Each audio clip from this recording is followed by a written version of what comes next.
All right, there we go. That's my bad. How's it going? Hey, how's it going? How can you hear me? Yeah, that was me. My stupid voice meter. It showed my microphone connected, but it wasn't plugged in. And then eventually it turns red, but I didn't look. And even though it was like detected it, even when after you plug it in, it doesn't like auto, and you have to go select it. So the whole intro, well, it wasn't there. As I was saying, welcome to another episode of the Great Work Launchpad. My name is Chris Nelson. My site is evolveconsciousness.org. This is Great Work Launchpad 39, Shadow Work 37, Fear or Love 22, Tree of Evil 3, Parental, Abandonment.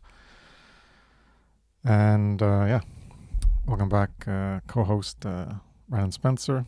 Might not have been here, but he's here. Whether hurricane or tornado, he will make it. Well, hell, I can only stay for 30 minutes since I'm on like caregiver duty. So, Okay, yeah, has got some responsibilities that I can't neglect here. So, yeah, cool. Hopefully everything's going well so far. yeah. It's just like every hour, hell, I have to get the patient up to do some exercises. So, yeah, it's gonna be a long 24 hours. Damn, every hour. All right. Well, good luck with that. All right. Oh yeah, my paper with my stuff. So, what are we talking about here? Oh, I'll do my little spiel about some little promo. How to be the true media. Talking about the great work here. Trying to get people involved. You know, that's what the rocket ship's about. It's about getting you ignited, taking in the truth, embodying that force of love, and working to create freedom. So getting launched into the great work. And the great work's about ending evil, ending our enslavement. If you don't know that's the condition, then you got stuff to learn.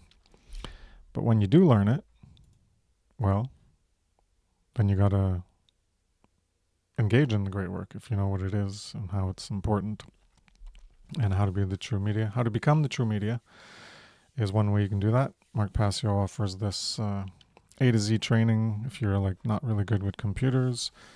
If not, you can go figure it out on your own and get some tutorials and things online. And yeah, either way, go learn it yourself or be guided by a master in the great work.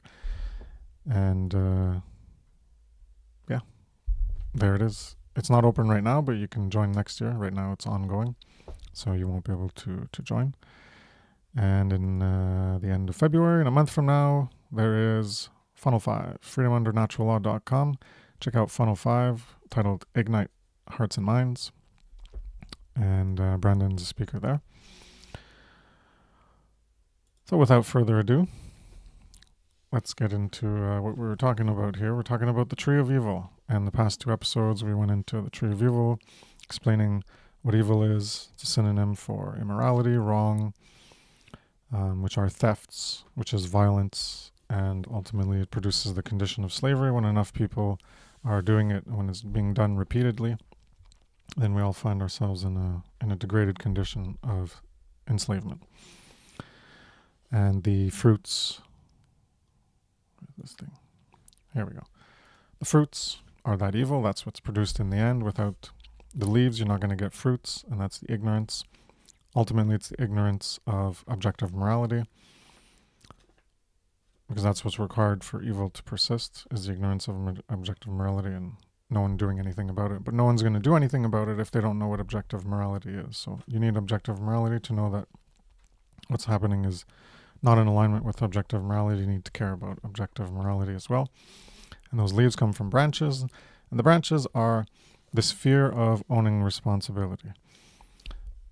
And it's the responsibility of not only not doing things that are immoral yourself, but also the responsibility of not wanting the responsibility to help uplift humanity and thereby uplift your own condition and the collective condition of everyone on this planet by doing the work of moral education, ultimately at the top of that level of what is required to create true freedom is the knowledge of objective morality. And then there's peripheral stuff like this, talking about shadow work, the work on ourselves that we need to do, aligning with the force of fear or love and choosing one over the other once you know the difference.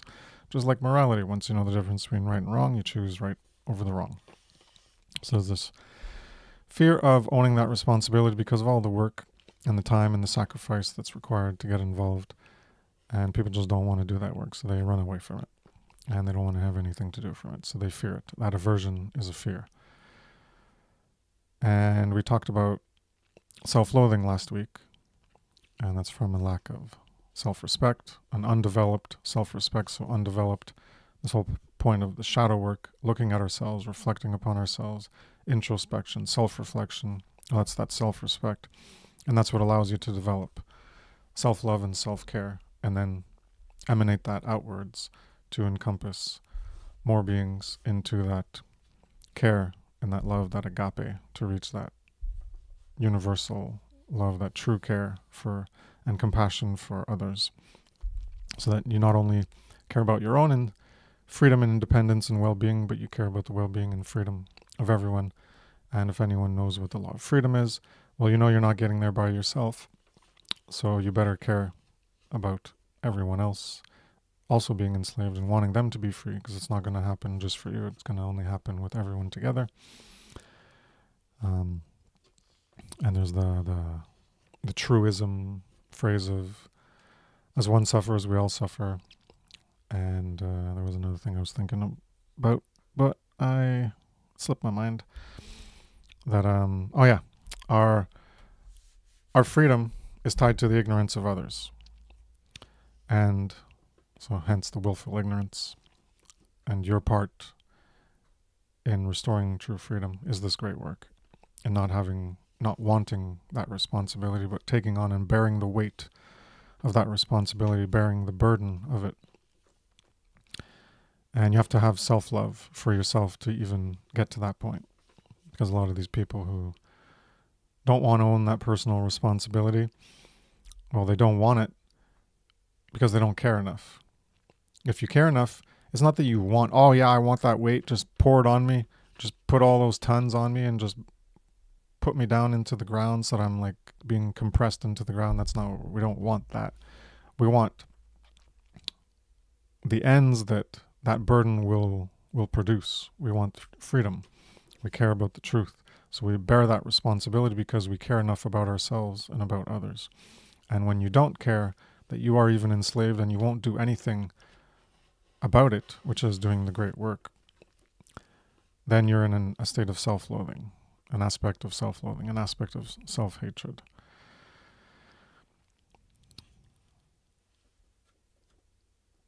So that's what the great work is to ultimately get others to do that.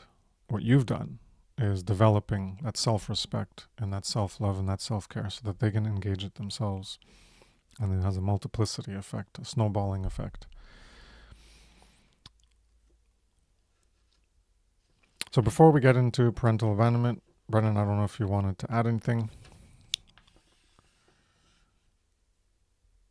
I mean, you always cover so many points. Hell again, because I'm like real tired. The knowledge of morality. Like you said, it's hard for us to, you know, understand these concepts if we don't have a definitive definition of what's moral, what's good, what's bad, and evil in behaviors. So that is, have the fundamental, understanding. Then once you have that knowledge, then you can start to apply it. You can start to analyze how your own behaviors. You can see how these behaviors in other people. Then you can start to understand how what you're talking about, how with these, how how these diagrams and how with these, depictions. But without that knowledge of how morality, without that, simple, basic, common sense understanding, it's going to be hard to understand how what we are talking about and how these concepts. Yeah, for sure. You gotta have that knowledge. You gotta gain that truth, or else be lost in the weeds a little bit there. So we'll get into parental abandonment. So that's what the image is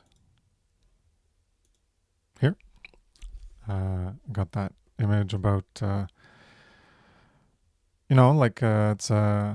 it's a child's room. You got the toys there, you got the teddy bear, but it's all in a decrepit, decaying state. You got the room falling apart. It's like an abandoned, post-apocalyptic kind of looking room. So it's totally abandoned. And that's the imagery we're going for here, is that something that's been abandoned, totally abandoned, just left to decay and go into that involutionary force that I talked about in my latest presentation on Chaos and Order, Law of Freedom, Part 8.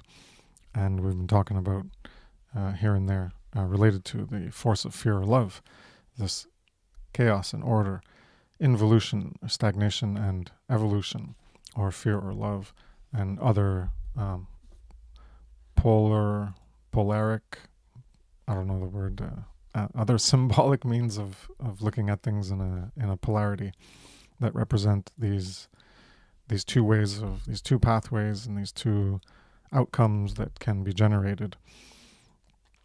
So that was the image that I have for the abandonment. And so we're not talking about a child was totally left on their own to fend and dumped into nature and totally abandoned and, in a disheveled state, or they're completely poor or something like that. We're talking about, so if you look at the tree of evil, right, we have the self-loathing, leads to the fear of that owning that responsibility, and the leaves of ignorance of morality, of objective morality, and then the production of the evil. Well, all those are stemming from a parental abandonment. If you just look at the top layer of the evil, which is immorality and theft and violence, well, what kind of people are going to engage in immorality, whether they know they are doing it or not? They're engaging in it. I can bet you 99.999% guarantee that their parents did not raise them in objective morality, because 99.99% guarantee the parents didn't even know it themselves. So first they had to know it, then they could teach it, but they didn't even know it because they were unraised, and they're raising the unraised, and that's the way it's been going on for thousands of years.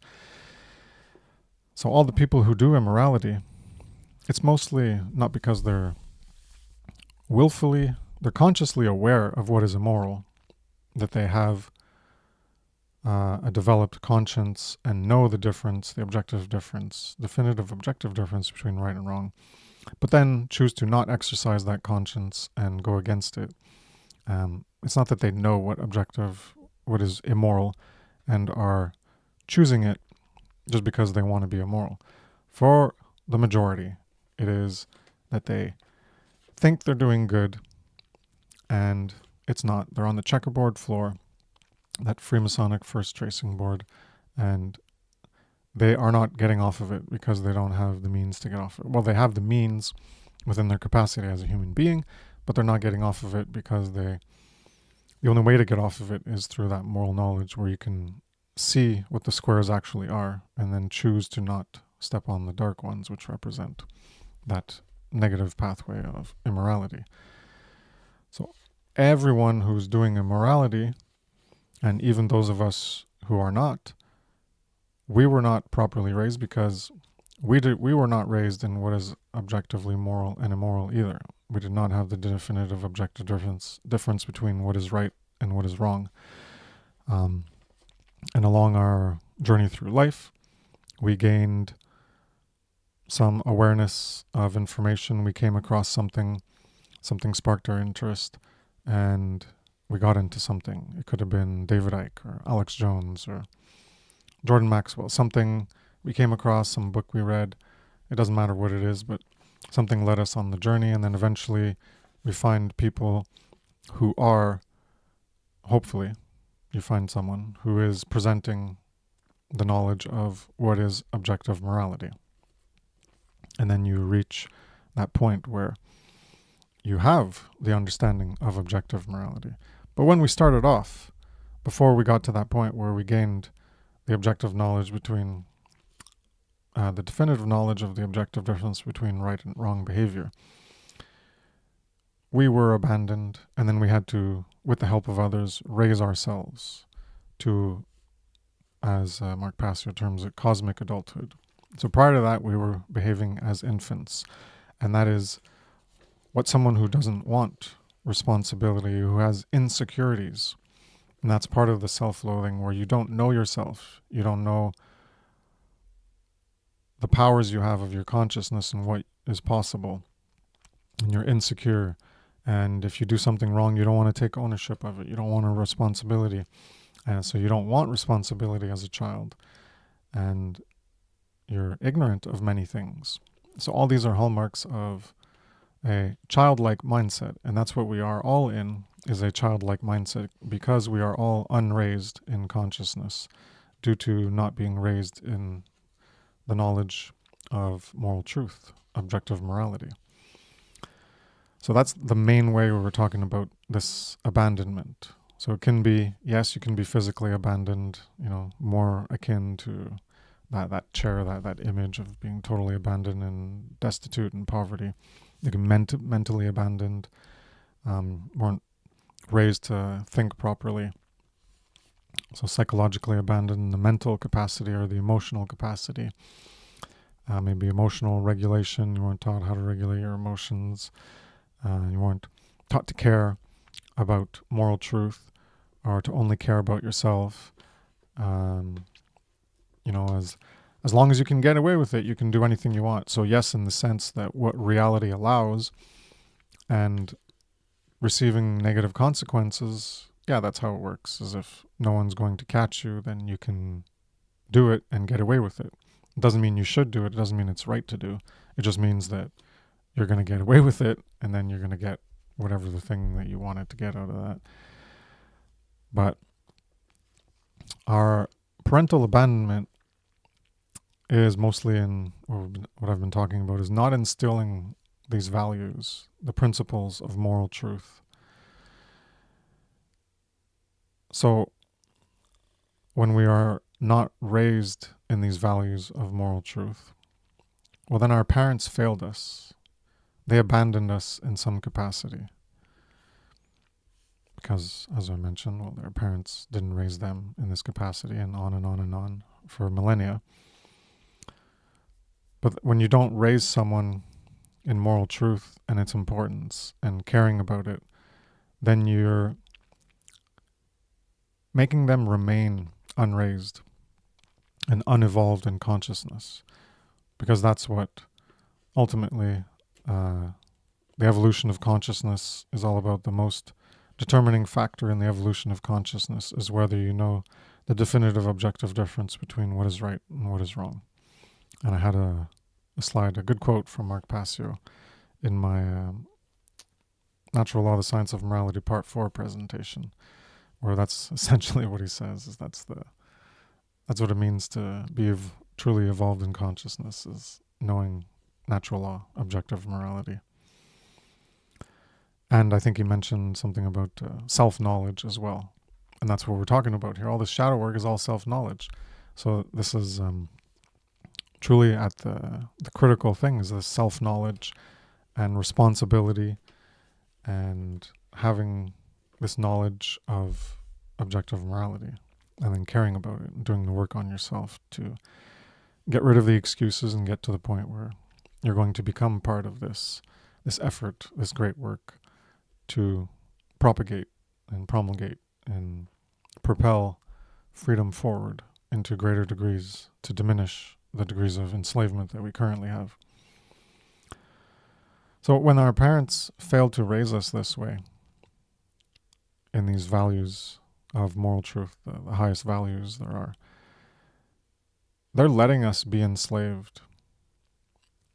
And that's what anyone who's not doing the great work, you're just letting yourself be enslaved, you're letting your children be enslaved, you're letting your friends be enslaved. You're just like, okay, whether you know it or not, it's like, all right, enslavement, continue. I'm not going to do anything about it. And that's what not doing the great work is, and that's what our parents do by not even presenting us with the possibility of even choosing to do that work, because we don't even know the importance of morality, because we don't even know what objective morality is. So we are being abandoned to slavery. The parents are not protecting the child from the enslavement or trying to fend it off or defend their children from that enslaved condition. They're just saying, well, they're not aware of this, but it's saying, we're enslaved and I'm not going to do anything about it. So, hey kid, enjoy your enslavement. I'm not protecting you. I'm not defending you. I'm not trying to protect you. I'm not trying to defend you. I'm not trying to change it. Just, there you go. And that's that. Once you understand all this, then you can really think of, yes, they're ignorant of it. And how much do you actually care? Even if you're ignorant of something, that's the condition and you're not seeing it for what it is, there's this lack of care, and the lack of care for you, to not even lack of care for themselves, lack of care for you as a child. We're talking about our parents. And even in the case where if you gain this knowledge and then you try to talk to them about it, and maybe they're going to not even care to listen to you. And if they do listen, then they're still not going to care enough to do anything about it at whatever age they are. It's never too late to start. So this ignorance as an excuse, oh, well, they don't care. Oh, they would care. You could come up with like, oh, they would care if they knew. Yeah, but go ahead and try. You can even tell them they might care enough to listen, or they're just going to like, blah, they don't want to hear it. They don't want to hear the negative, and they don't want to. It's that fear of responsibility coming in where you're going to try to remove them from that negative state, and then the fear of responsibility is going to kick in. Whoa, I'm going to have to do something with that knowledge. I'm going to have to change myself. No. Push away, deny. No, shut up. You're a negative Nelly. Get away from me. You're wrong. And those ego defenses come in. But even if that's not their reaction, you're not going to have them likely get past that self-loathing barrier. They're still not going to care about themselves enough to get involved and try to do something or embark on that spiritual journey, that knowledge quest, that path of truth to gaining more knowledge to understand the whole condition and the solution and why it's important. So they're likely not going to embark on that. That's why the excuse of, oh, well, they don't care enough just because they're ignorant. Even if you try, like, it might work, but probably not, because there's all this false conditioning present that they haven't overcome. And that's what this self-knowledge and the self-work and the shadow work is all about, is working on yourself to get over those limitations and barriers. So this responsibility, the parents' responsibility to nurture and protect and teach their child, has not been fulfilled. They have they're abandoned in that responsibility themselves. So they have failed in that responsibility to properly nurture, protect, and teach the child everything I've just been talking about. And so that's another way that we're all abandoned by our parents, because they have not protected us. They have not taught us. We've talked about the teaching, and I just talked about this aspect of protecting us, that they're not protecting us. They're not doing anything to protect or to fend off or defend us against the enslavement. It's just, we're just immersed in it, and they're not doing anything about it. I'll pass it to you, Brandon, if you want to add anything before moving on. Yeah, the sad reality about it is most parents just think, because I'm providing, the standard means of living, shelter, food, so called, help government schooling, clothes, that they think that, like that is the pinnacle and the apex of being a true, loose terms good parent.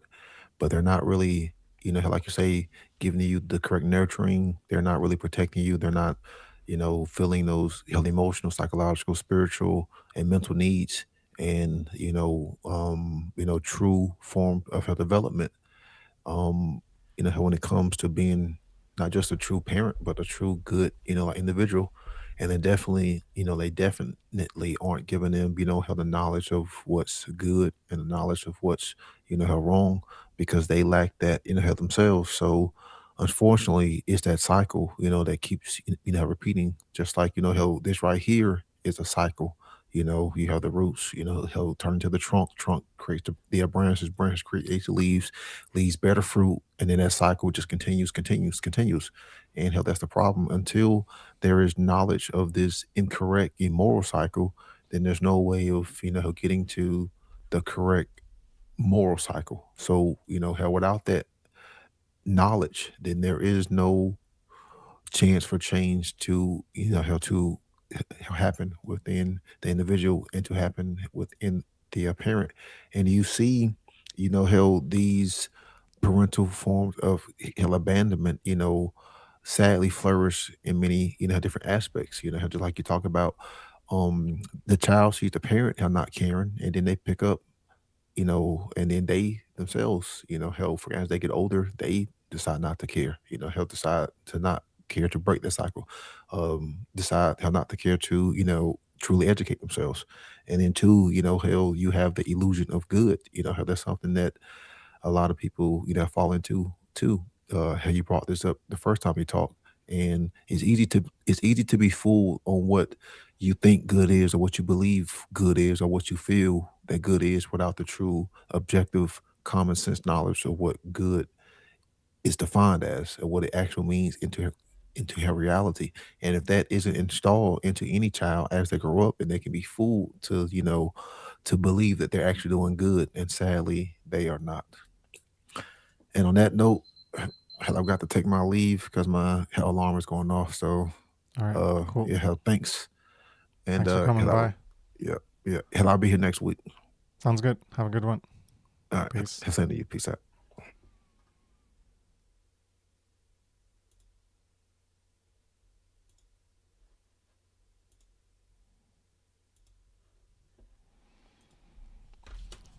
All right. Yeah, that illusion of good, talking about evil, I think it was 2 weeks ago. It's a lot of the ways that people are sold on just not even knowing. They're sold on doing the evil, doing the immorality, or supporting it. And that's what we have in our society with authority, aka government, is people are sold on the illusion of good that that the government represents. Oh, well, government's good. We need it. We need this thing and this thing and this thing that government or the people that work for government provide. And without authority, without this control and this seeming order, this order that is being provided by the system of authority, this system of control, then, well, things would just be worse. So it's like a comparative an automatic, intuitive, comparative assessment that without it, it would be worse, therefore it's good, therefore it's better. If it's better, then it's good, or it's gooder than the alternative. But they don't even know what actual good is. They're just looking at it in terms of better relative to something that is worse. So it's like Trump versus Biden, Trump versus Obama, whatever. One might be better in some ways and worse in other ways, but people are going to focus on, well, this one's better than this one, so that's the good guy and that's the bad guy. So this I guess, false reductionism, where through a comparative assessment you're going to apply an inaccurate label, characterization, a categorization of something goes in the category of good and then something else goes in the category of bad or evil, because you're looking at comparatively as better or worse. The better goes in the category of good, the worse goes in the category of bad. But it doesn't mean the thing that is better is actually good. It's just this, the way I could term it is this, like I said, this false reductionism of incorrect categorization and the application of words without taking into consideration an accurate definition of that word. So moving on into parental abandonment, the parents do not provide the moral knowledge to protect themselves in a dangerous environment. They are manipulated and controlled, and the children become so as well. Many people don't like the United States, especially regarding the Second Amendment. But it is wonderful that the people who tried to create something that was better, not something that was actually good, it was only good in this false categorization of something that was better. The United States of America was this dream, this promise of striving towards this better way. And the Second Amendment was part of that, to make sure that the government would never take away the ability for the people who are striving for freedom to maintain whatever level of freedom they could achieve at that time. And other places in the world could only dream of having the potential for freedom that the Second Amendment brings. And they don't understand it. They're anti-gun. Actually, they're pro-gun, but they're pro the authoritarian evil bastards having the guns, and not pro individuals who are moral having guns or any weapon. Passio jokes about infinity gauntlets and Death Stars for anyone, everybody. Not that those things should exist, but if one person has it, then like if the government has it, then individuals seeking to maintain or pursue freedom should also have it as a means, as being on par, on the same level of defense against the same level of threat. So when someone has a certain level of threat, advancements in technology, then you should have also a matching level of compensatory force, we could say, to match that threat. Because if they're here and you're there, well, then they can just, override you. I don't find the accurate word, but to overflow, stomp on you. I'm grasping for the word, but it's not coming to my mind. So in this aspect of, this part of this, how the parents are not raised and not able to, they don't even have the moral knowledge to protect themselves in a dangerous environment. They don't even have, even without the moral knowledge, they're not even being allowed the physical, technological devices on par with the system of control to be able to match the force and have a counterbalance to it. And all you have to do is think of the Matrix and how in the first Matrix it's about what is the Matrix. Well, Morpheus says it straight up. The Matrix is a system of control to turn you into a slave, right? The battery. Well, that's what authority is. This is all an allusion to authority. It's an allegory to authority. The system of authority is a system of control.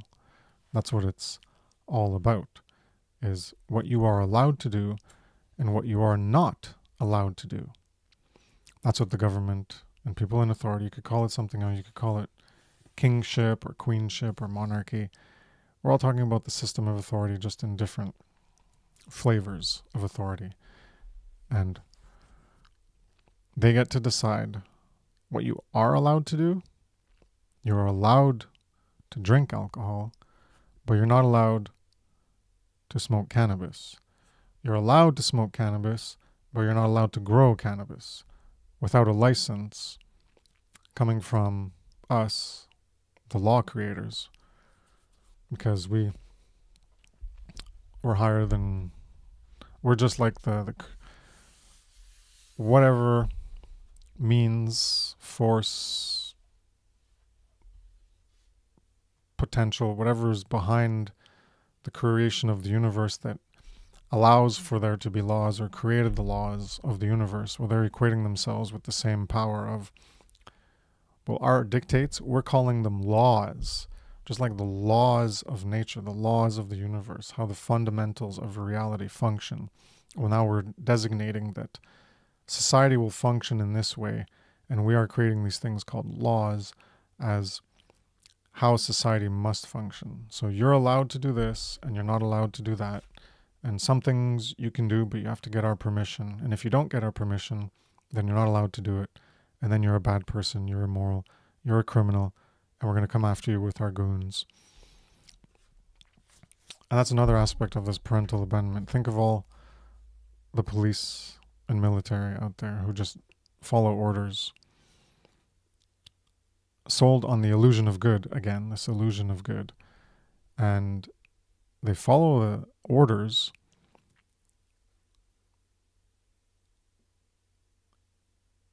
that go against objective morality because their parents did not raise them. So the system of control is perpetuated by the agents of control. Again, we can look at the Matrix, the agents of control, who make sure that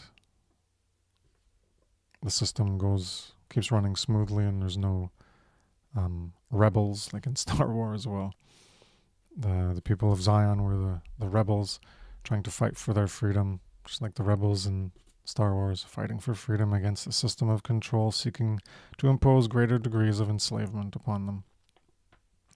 And in Matrix, it was really ratcheted up because you were physically in a pod enslaved with your energy being harnessed to power the machine world. And inside, everyone was under mental enslavement, buying into the false reality construct. And that's what we have. You know, in my earlier work, I talk about this, the reality versus unreality. The unreality is this false perception of reality, of people not seeing how things actually work. And they think that, oh, this is the way it works, and this is what's good, and this is what's wrong, and it should be this way, and they're not living in actual reality. They don't see the truth. They're living in falsity, and that's the unreality. So there's also the trauma of parental failure. Because you were failed by your parents in this way, even though you don't even recognize it, you're not even conscious of it, there's this subconscious protection and unworthiness and self-loathing, hence the second layer of self-loathing, that because you weren't raised properly, they are not protecting you, they're not nurturing you, they're not teaching you the things that ultimately matter the most, the values of moral truth. Well, the subconscious, there's this deep nested subconscious unworthiness and self-loathing that you're not worthy of being free from enslavement. Because it's all around us, and whether we can actually define it and categorize it properly is apart from the recognition of something being wrong, that things are wrong, even though you're trying to be convinced that they're right. And so many people recognize that like taxes aren't right. And so at a subconscious level, there's like this aspect of things are wrong and I'm being forced to just live with it and accept it. So just accepting wrongdoing being done to you, just being immersed in a system, in a society, in a way of life where you are being wronged, well, that's not going to promote a high sense of value and worth in yourself. That's going to make you feel like you're unworthy of anything better, that this is your lot in life, that you must accept this. And that relates to this whole nonsense view of karma, that you have to accept your position in life, in India and the caste system. So people can end up, because of this deeply nested sense of unworthiness and self-loathing that develops, it's not a conscious recognition of, oh, well, I'm not worthy because I'm living in an immoral condition of society and I'm not going to view myself too highly, so therefore I'm not going to fight for myself and my freedom. It's all done at a subconscious level. And the power comes when you have that conscious awareness of truly seeing reality for what it is and not living in the false reality. And I think I have, where did I have that one? Oh, I deleted all the previous images I had loaded. But I don't know, 5-6 episodes ago, I showed an old infographic I made about alchemical divorce, and piercing through the false reality of, you think it's all a nice place and angels and everything. You pierce through that false reality to see the hell and the demon they were actually living in, and then you can work to deconstruct that more negative world that we live in to truly create the positive world that truly is the real world that you're going to create, rather than living in the fantasy of believing it's all sunshine, lollipops, and rose-colored glasses when it's actually not. So people can end up, this unworthiness and self-loathing, people can end up hating themselves in some way. There's this lack of self-love present because they feel they've been abandoned in some way. That, again, this doesn't have to be conscious. At a subconscious level, the real condition is immoral, and you're made to live in it. So you've been abandoned to that immoral condition. So you don't have a high sense of worth, of value, that you deserve more than this. So you end up in this self-loathing, this lack of self-love. You're abandoned in some way, and then that self-loathing, that self-hatred is hating themselves.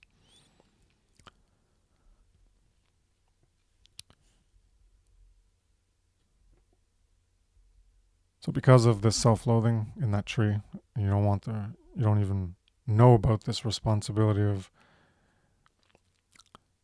you don't even have the knowledge of evil, right? Where is it? There. You don't even have the knowledge of what evil is.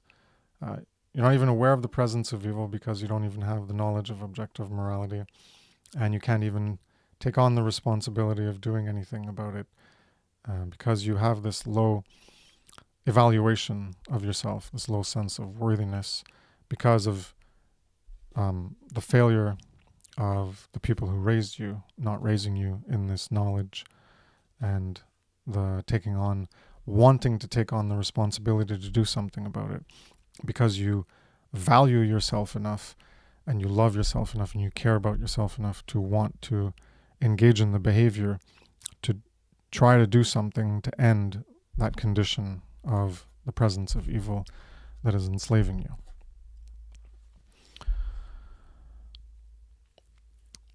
And as such, as I mentioned before, that these are conditions of being a child and we are unraised. Low sense of self, not wanting responsibility in life, being ignorant of many things. That's a childlike mindset. And a childlike mindset wants others to be responsible for them. They want other people to take on responsibilities instead of them taking on all those responsibilities themselves. They want to pass the buck along. They want to say, well, no, you can go deal with this. I'm going to deal with this over here, and I want you to deal with this. I want you to deal with my protection. I want you to deal with taking care of me. And those are both aspects of what people want from government, from authority, is someone to protect them and someone to help take care of them. So you have the left, which is more the welfare state, and you have the right, which is the defense or offense. It used to be called the Department of War until it was euphemized and obfuscated into the Department of Defense. But that's what it's for. It's for war. It's not for defense. It's used as a means of engaging in warfare. So people want government in their life in order to fulfill the role of that missing parent who abandoned them, who didn't protect them, and didn't teach them to embody principles of self-defense themselves, to protect themselves, and to take on the responsibility of caring for themselves as an adult, not having your parents care for you, not having your parents protect you.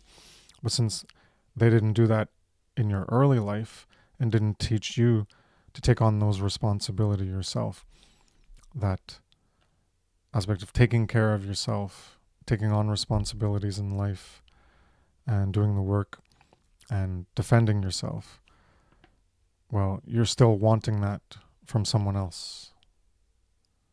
You want it from the government. That missing parent, the ideal parent of who would have been there to protect you and defend you and try to do something about the enslavement that you were being subjugated to by being born into this world of enslavement. So those original parents failed to raise them into true adulthood. And that true adulthood is of not wanting a parent or anything else to take on the responsibility of taking care of them or protecting them. So they don't want that responsibility in full for themselves. So they want to offload that responsibility to others. The government, the authority, the politicians, the police, the military, this agency, that agency. They don't want it for themselves. They don't want to take it on for themselves, and they just want to pass it off to someone else who will do it. And all you have to do is, everyone, well, we're all going to take money from you, whether you want to or not. Even if you want that responsibility and you want to take it on yourself, you're not allowed, because we have a monopoly on dictating what people are allowed to do and not allowed to do. And we're going to decide, and we've decided that we're going to take on the responsibility of providing protection. We're going to take on the responsibility of welfare. So there's this group of people who play the parasitical game of being paid to at the highest level. They're not really doing anything. They're just managing things so that they can keep the system going, so that they can keep their nice cushy over $100,000 per year salary, so they can have the standard of living and the affluent lifestyle that it provides them. It's a nice cushy job to basically manage other people's lives who don't want to manage their own lives. And like I said, some people do want to manage their own lives and they want this responsibility, but they're denied that. And you're coerced into paying for these managers to keep managing you as children,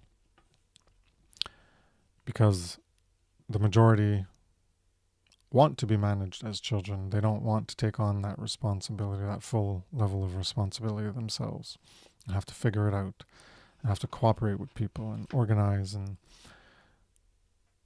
do things in a voluntary basis. It's not being done in a voluntary basis. It's being done in a coercive capacity, where the money you earn, your employer plays the slavery game, as most all employers do within the system that they live in.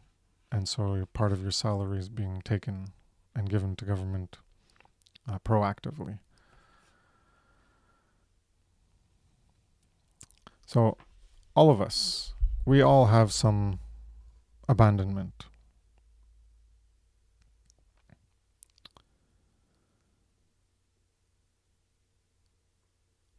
Hold on here, I just got to read what I said here.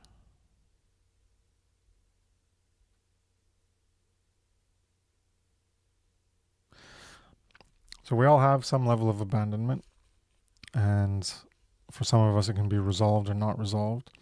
But what matters is the level of the importance and the amount of that abandonment. So what is the thing that was being abandoned? So how important was that thing, and how much of it was being abandoned? So for example, are you always there for your kids? No, you could be working. So you could maybe not even be at home. There's a form of abandonment, right? But how, in terms of what we're talking about here in this whole aspect of our condition and evil and ignorance of objective morality and fear of taking on that responsibility of living moral or teaching others, and that self-loathing, not being worthy of freedom yourself and accepting your enslavement and that abandonment. If you're not always there for your kids because you can't always be there, or you're busy doing something, and then whatever they want from you is not being met,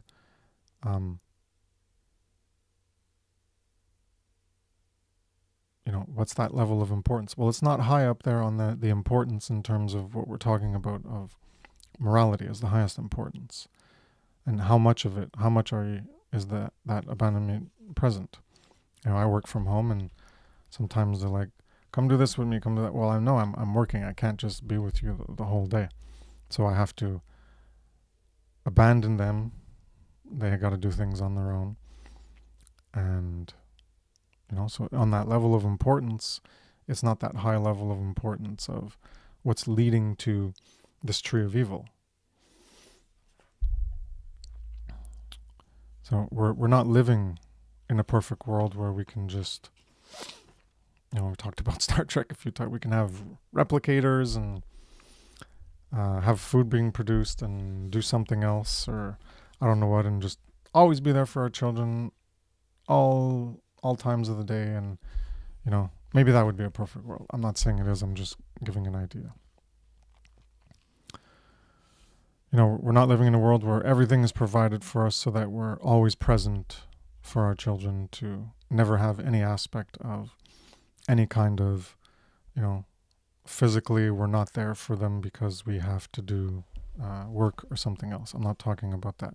But this is part of understanding this broad reach of what abandonment can be categorized within, what specific behavior can be categorized within the label of abandonment, and how important is it in terms of what we're talking about here in the tree of evil, and how much of it is going on. So, that level of perfect world, so-called, is it even possible? Maybe. But there's going to be times where you're not there and they're with others, or they're just left to themselves to play with toys or do something. So what matters is not being abandoned in raising the quality of their consciousness. Because that's what ultimately this tree of evil is representing at the bottom layer. The roots of the parental abandonment is this psychological, mental, emotional quality of consciousness that isn't being raised and remaining childlike, promoting a lack of self-love, of self-worthiness, of knowing what the condition of the world is and knowing that you're worthy of better than living in that condition, that you care enough about yourself to not accept this condition of enslavement that you are in and that others are in and that your own children are in, and you're going to do something about it.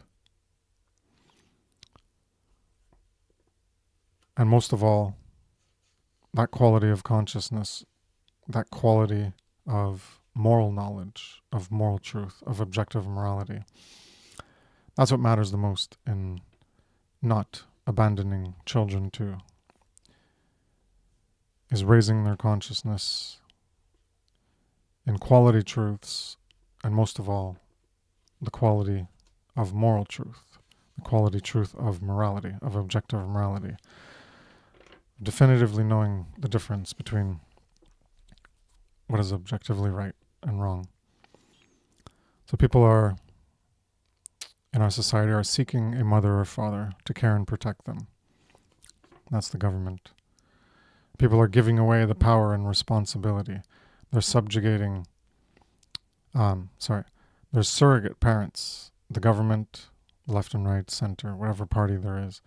All these systems of authority are giving your power away and giving your responsibility away to a surrogate parent that is desired. You want that surrogate parent to take on the responsibility, to have that power. And this desire is from these unresolved issues and this trauma of abandonment, of not having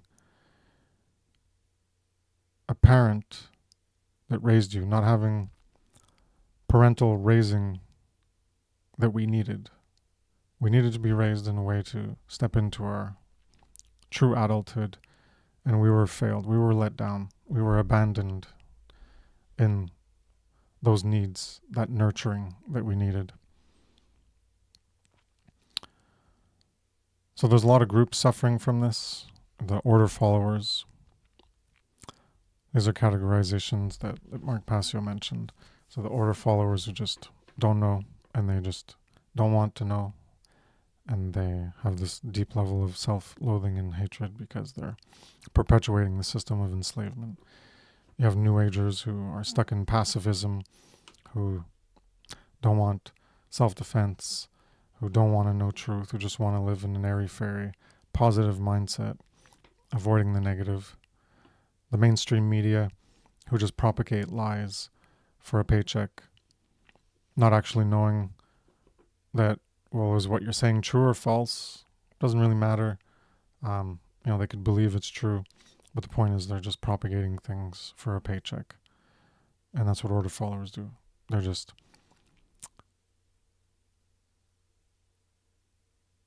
doing things for a paycheck. Hey, you're going to take money to do things that are wrong.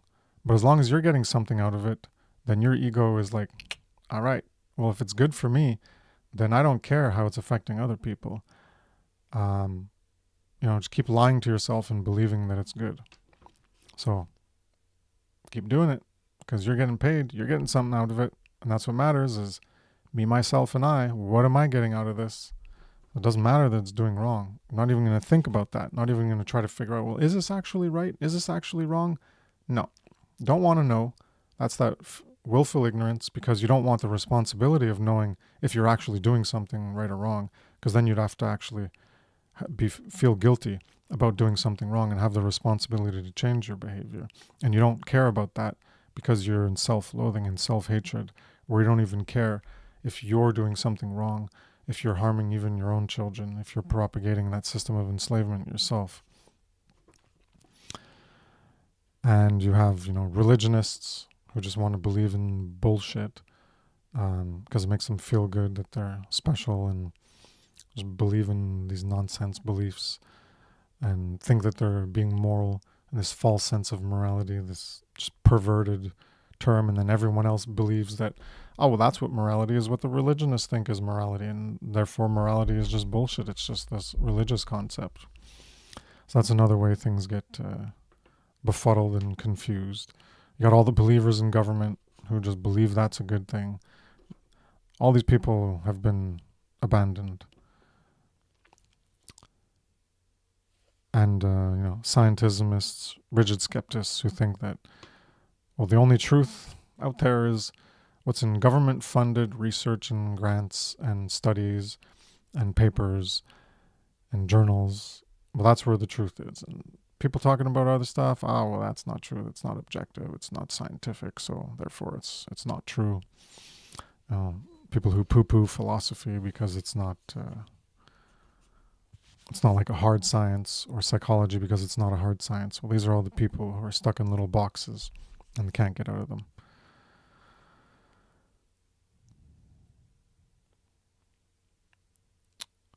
So in the end, the belief in government, authority, desiring authority, is people who want to be provided with the care or protection that they did not get and that they weren't raised to want to provide for themselves, to take on that responsibility to provide for themselves. So that's going to wrap up this final segment, final episode on the Tree of Evil, part 3. This was on that final root, parental abandonment. I hope you enjoyed the content, and I will end this episode in the immortal words of Mark Passio. How about trying to get out there and do the actual great work so this world isn't such a fucking hellhole, huh? One more time. How about trying to get out there and do the actual great work so this world isn't such a fucking hellhole, huh? Get out there and do the work so that this world isn't such a hellhole. So that this tree of evil changes. It doesn't keep propagating. Start putting more of that good. It's good fruits that aren't going to poison us, and change the fruit, change the tree from a tree of evil to a tree of good. Obviously, it's going to be a slow process. Could be instant, but all that requires moral knowledge, and hence the need for the great work to be done by more people who have gotten over their parental abandonment, done the self-work, the self-respect to get over the self-loathing, develop more self-love, to care about themselves and others enough to not want to be enslaved, to not want others to be enslaved, to want to end our enslavement, and instead of fearing the responsibility of that work, take on the burden of the responsibility of that work, develop the knowledge of objective morality, and put out that knowledge for others to engage in that same process. So we'll see you next week. And thanks for tuning in. Take care. Peace.